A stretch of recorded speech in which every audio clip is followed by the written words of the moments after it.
North Korea tests a new missile, prompting worries around the world. That's just not acceptable. When we say that there are 20 veterans taking their life every day. The VA in San Diego is making a change, trying to prevent veteran suicides. And San Diego celebrates America's independence. KPBS Evening Edition starts right now.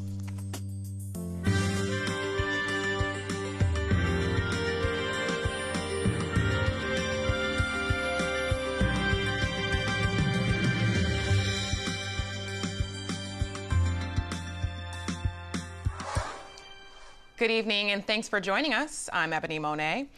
A North Korean missile test is prompting calls for a moratorium on military exercises by the U.S. and South Korea. These images were released by North Korean media today, proclaiming the country had its first successful test of an intercontinental ballistic missile. U.S. officials later confirmed it was an ICBM. President Donald Trump responded to the launch on Twitter, asking whether this guy, meaning North Korean President Kim Jong-un, had anything better to do with his life. Trump also suggested that perhaps China would put a heavy move on North Korea to end what he calls this nonsense. China has responded, joining Russia in the call to halt large training operations by the U.S. and South Korea in return for North Korea stopping its testing. PBS NewsHour will have much more on this developing situation coming up at 7 tonight. Starting tomorrow, the VA in San Diego will allow veterans with less than honorable discharges to access mental health care through the emergency room. It's part of a national effort to drive down the suicide rate among veterans. KPBS military reporter Steve Walsh has the story. In May, the head of the VA told Congress that the VA wants to bring down the number of suicides among veterans to zero. But the VA can't do that if they turn away veterans who have less than honorable discharges, especially those with PTSD and other service-related illnesses. That's just not acceptable. When we say that there are 20 veterans taking their life every day, we know it's this group that is among the highest. No one wants to help them. Neil Doran directs the suicide prevention program at the San Diego VA. He says veterans with less than honorable discharges have always been able to use the ER. Starting Wednesday, the VA will go one step farther. Anyone who feels suicidal can come into the ER and they will receive emergency treatment. This is if somebody is feeling like they're having a mental health emergency, then they can come in, and not only will they be seen today and treated, but they will get services for the next 3 months. They'll also help vets apply for benefits. Veterans advocates applaud the change, but groups like the California-based Swords to Plowshares says the VA still isn't going far enough to help veterans with what are often called bad paper discharges. They're typically denied most VA benefits unless they can prove their illness is service-related. That's still a daunting task for someone struggling with suicide. Steve Walsh, KPBS News. San Diego city leaders are set to announce a major plan tomorrow to get thousands of homeless people off the streets and into housing. The $80 million project also includes a prevention program to keep people from becoming homeless in the first place. KPBS reporter Susan Murphy has more. The 3-year plan could put a significant dent in the homeless crisis by placing 3,000 people into permanent supportive housing. It will also fund a prevention program to help 1,000 individuals or families on the brink of eviction from falling into homelessness. Rick Gentry is president and CEO of the San Diego Housing Commission. We would be able to step in and help pay rent for a month or two. We would help stabilize the family, maybe help them look for other resources. Another component of the plan is to hire more outreach workers. They'll help homeless people use their housing vouchers to find a place to live. Who will work closely with these individuals who may not have the best coping skills in the world. Help these homeless folks go out and find a unit for them. Gentry says 75,000 people are currently on a waiting list for 15,000 affordable housing units. He says homeless people are one of the populations receiving priority. Susan Murphy, KPBS News. Residents living around the former Escondido Country Club golf course passionately disagree over a plan to build houses on the now dried up greens. KPBS North County reporter Allison St. John says some newer residents say it's time to stop fighting and let the blighted golf course be developed. Escondido residents have 45 days to comment on a new plan to develop 392 homes on the 110 acres that were once the Country Club golf course. Developer Michael Schlesinger bought the golf course in 2012 and promptly closed it, saying it was not viable. He stopped watering it and the greens went brown. He lost any hope of public support when he spread chicken manure on the fairways, and he's handed over the future plans. There are still plenty of yard signs for ECHO, the homeowners group that opposed developing the land. They say it was designated as open space 50 years ago as part of their master plan community. They now say they've given up on the dream of restoring the golf course, but they don't think the zoning allows for more than 158 homes on the site. But a new residents group called Renew Our Country Club supports the new plan by another developer, New Urban West. Spokesman Miles Grimes moved into the neighborhood earlier this year. He says 392 homes are reasonable. You know, the developer has to make a living, plus the amenities, the clubhouse, the community garden, the restaurant, the gym, the 4 miles of walking trails with pocket parks scattered throughout. Thought it was a really good deal. Grimes says the development will increase property values. He also says he's afraid that if this plan fails, the land could revert to old zoning laws that could allow 600 homes to be built on the old golf course. Escondido's Planning Commission may vote on this plan in the fall. From the KPBS North County Bureau, Allison St. John, KPBS News. The nation's craft beer industry and local craft brewers are turning to a new label and logos to distinguish themselves from macro brewers. KPBS reporter Eric Anderson has details. The National Brewers Association is offering brewers a chance to set their product apart from the world's mega breweries. The association released a certified independent logo that can be affixed to brews that meet their requirements. Now, the logo features an upside-down beer bottle that has the word independent clearly highlighted. The upside-down bottle represents how the craft beer industry has turned the beer industry on its head. 700 breweries around the country have already applied to add the logo to their labels. The San Diego Brewers Guild is doing something similar. Guild President Jill Davidson says they have logos that local brewers can put up in their windows. I encourage everybody to check the windows when they're walking into their favorite local neighborhood brewery and see if you see their San Diego Brewers Guild member claim hanging in the window. Davidson hopes to add tap tags so that customers will be able to spot and buy local brews when they're standing at a bar. The move comes as small brewers react to large companies who hid their ownership behind microbrew labels. Eric Anderson, KPBS News.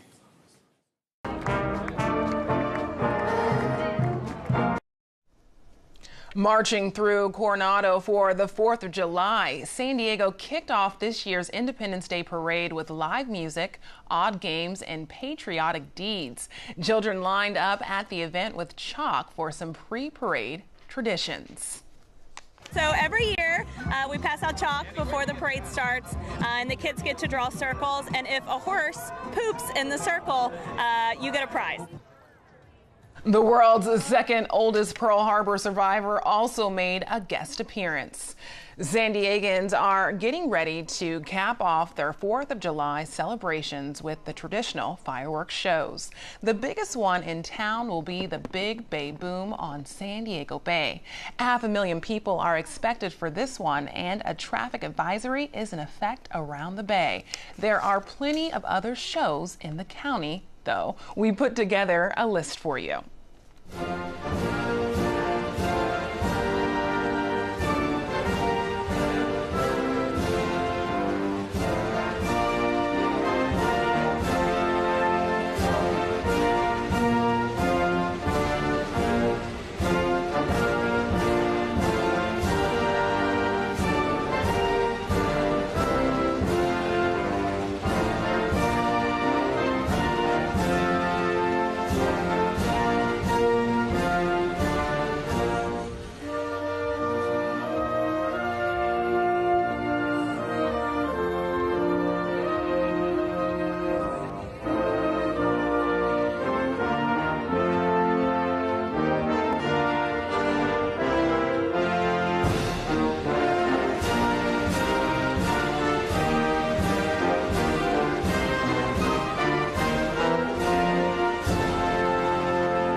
A warm Independence Day for San Diego today, but temps will top 100 degrees later this week. Brittany Boyer has tonight's forecast.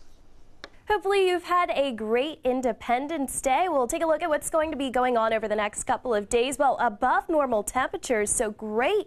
It'll feel great outside as we head throughout the week. Actually going to be getting hotter, and with an area of high pressure building in, that's actually going to help kind of squash down the marine layer. So the clouds that we see throughout the morning hours, we're going to see that start to head out of the area. Here's a look at the satellite and radar. Not a whole lot going on here. Again, dry conditions. We have a nice ridge of high pressure, so that is keeping us nice and dry. Just offshore, we've seen some spotty showers, and a couple of lightning strikes have been detected.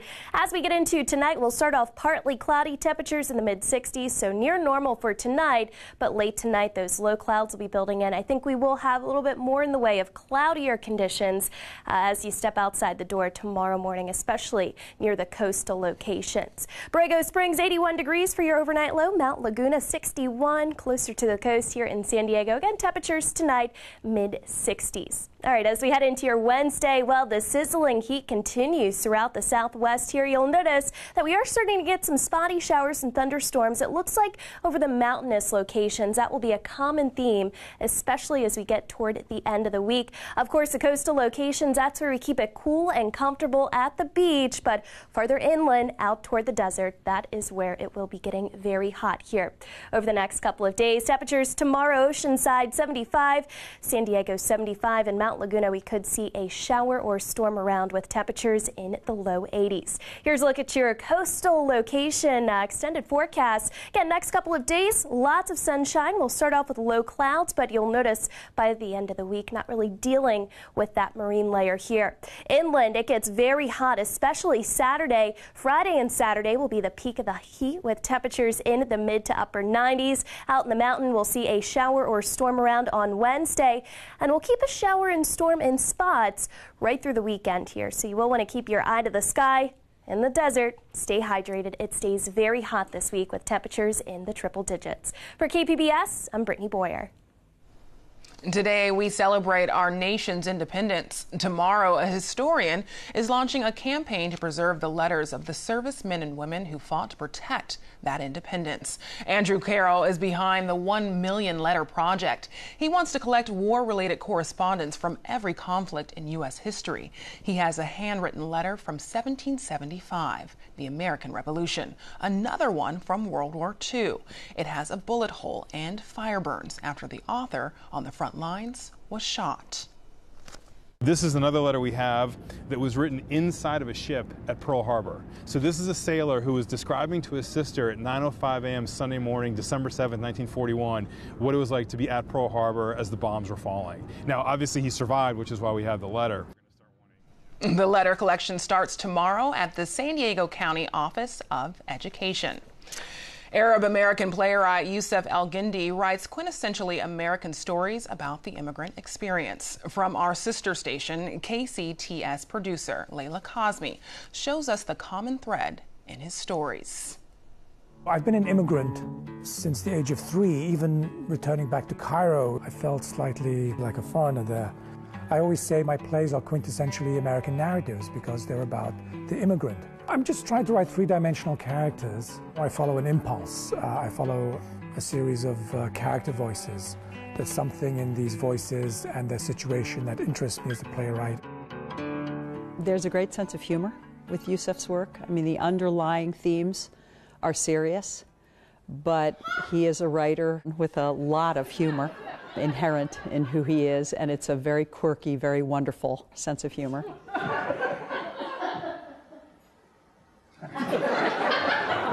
Pilgrim's Musa and Sherry was just a gift. Oh my God, do you or do you not want to go to bed with me?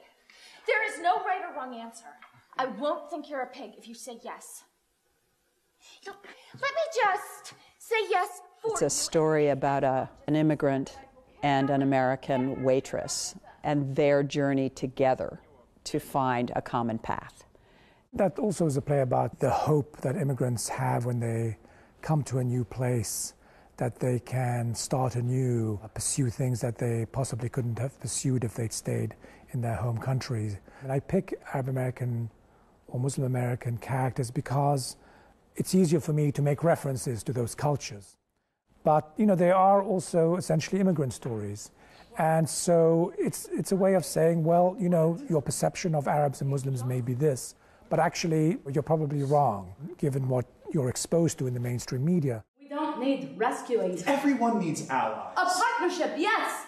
Not some reimagined Uncle Tom's retread for Muslim women who have to get rescued by you invading our country. To have a man who's chosen this country and chosen to be a playwright and chosen to tell stories from a variety of perspectives, but always with the immigrant perspective somewhere inside it, is enormously important to us understanding our contemporary world. I have to constantly prove myself to you.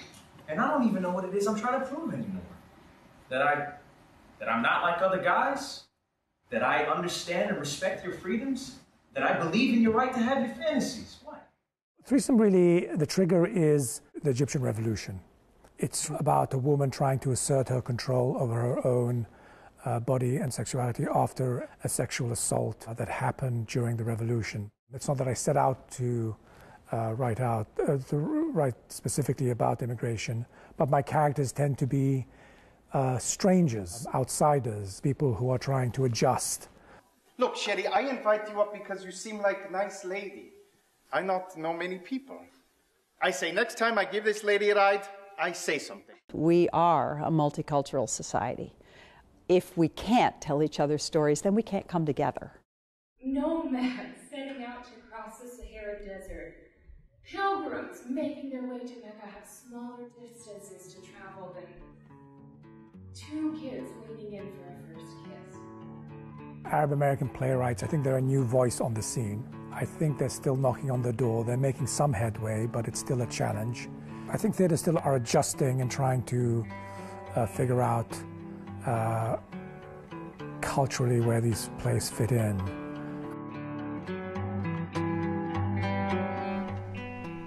This story was made possible by the Corporation for Public Broadcasting. Hamburgers, potato salad, and all of the fixing. Many Independence Day celebrations center on comfort food. Salsa is another staple for holiday tables. At Providence in Los Angeles, a fire-roasted tomato and chili salsa serves as the backbone for one of its iconic dishes. Kitchen manager George DeGaulle reinterpreted his grandmother's recipe from Guatemala. KCET's Migrant Kitchen introduces us to the man who started off as a dishwasher and worked his way up.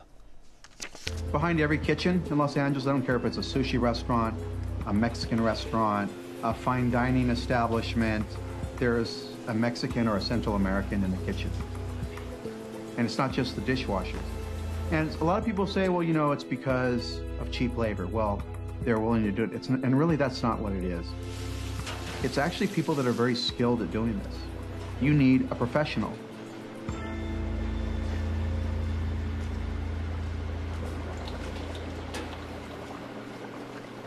I think it's a matter of a level of comfort with whole foods. If you grow up in a household where your folks are out buying fresh food every day, bringing whole chickens home, bringing whole vegetables home, and then preparing fresh meals every day, I think it just rubs off.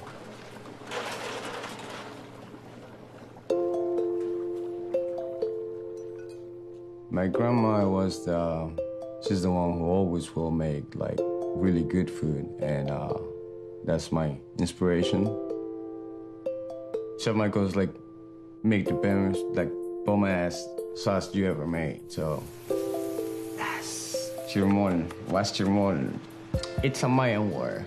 It means running nose. I started like charring all these tomatoes, onions, cilantro, mint. My grandma, she never left no recipe, so I tried to like find that taste and try to remember her. Chef Michael tried it, and she's like, this is really awesome. This is good. It's this great salsa that the more you taste it, the more you love it. And eventually I asked George to make a more refined version to use on our menu because they're so delicious, and there's so many things you can do with it. So we're gonna cook them for 15 seconds. I was discussing with George, like, if you were going to serve the chirmol at home, and by at home I mean Guatemala, with a protein, what would you serve it with? And he said if it was going to be fish or shellfish, it would definitely be shrimp. So that's why we went with shrimp. To give it more of a local flavor, we're using spot prawns from Santa Barbara. And I think we're super fortunate to be here in Southern California, be able to access them throughout the season. So it was basically the first course that guests would get here. It was the backbone of the dish. And so George was very proud when it made it to the menu. Yeah, it was great.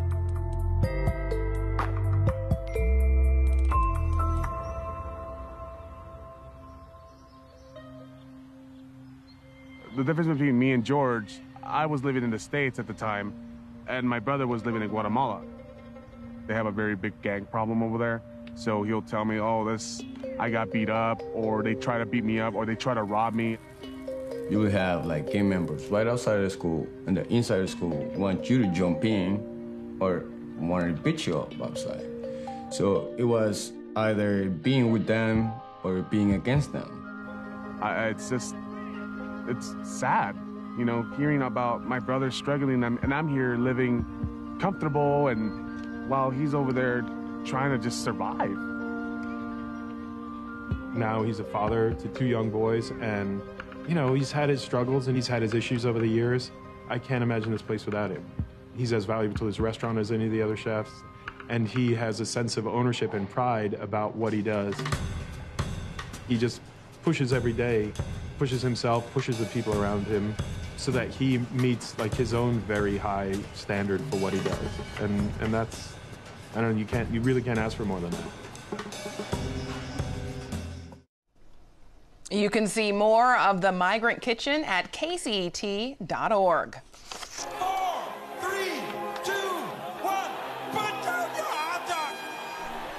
The hot dog eating champion keeps his crown. Joey Chestnut downed a record 72 hot dogs in just 10 minutes. This is the Northern California man's 10th time winning Nathan's Hot Dog Contest. Afterwards, the construction worker turned champion eater told reporters it wasn't his best performance. You think you could have eaten more? I know I could have eaten. You looked at me. I can suck in my tummy still. Usually it's way sticking out. So I definitely have room for more. But I need to figure out how to work on my conditioning so I don't sweat as much during the contest and so I don't slow down as much. Nathan's holds a male and female contest. Both winners take home $20,000. Today, people celebrating U.S. independence also celebrated a historic San Diego landmark. Please keep all body parts inside the train at all times. Please secure all loose articles and enjoy your ride. Here's a bird's eye view from the Giant Dipper. The Belmont Park attraction first opened on 4th of July, 92 years ago. It's one of 2 remaining wooden roller coasters left in California.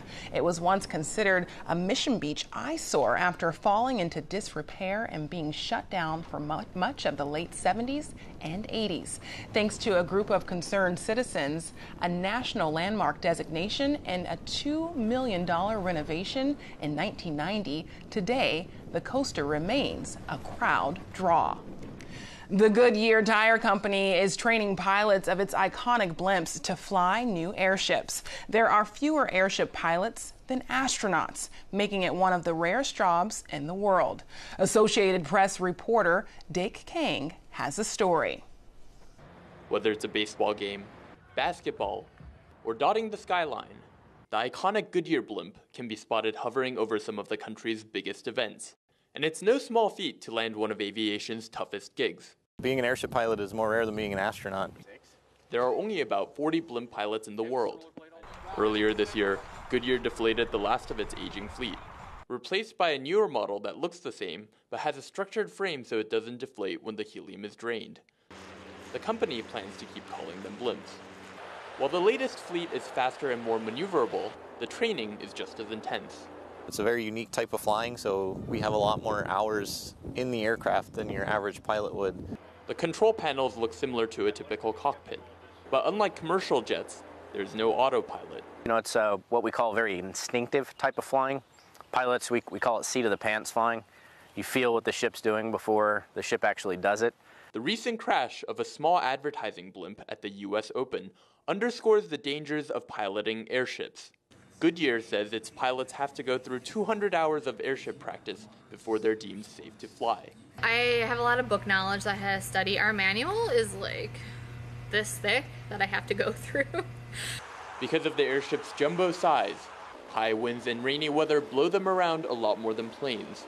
The balloon's helium expands with sunny weather and contracts with cool temperatures, meaning no two flights are ever the same. It's a tall order, but these pilots say the unique challenges provide one-of-a-kind rewards. It's wonderful. I know there's a lot of people that would be jealous of what I do. I love it. You always want to say I get to go to work today versus I have to go to work today. I still say that every day. With some pilots flying up to 14 hours at a time, they're in it for the long haul. Dake Kang, Associated Press, Akron. Thank you for joining us. Have a safe and happy 4th of July. Good night.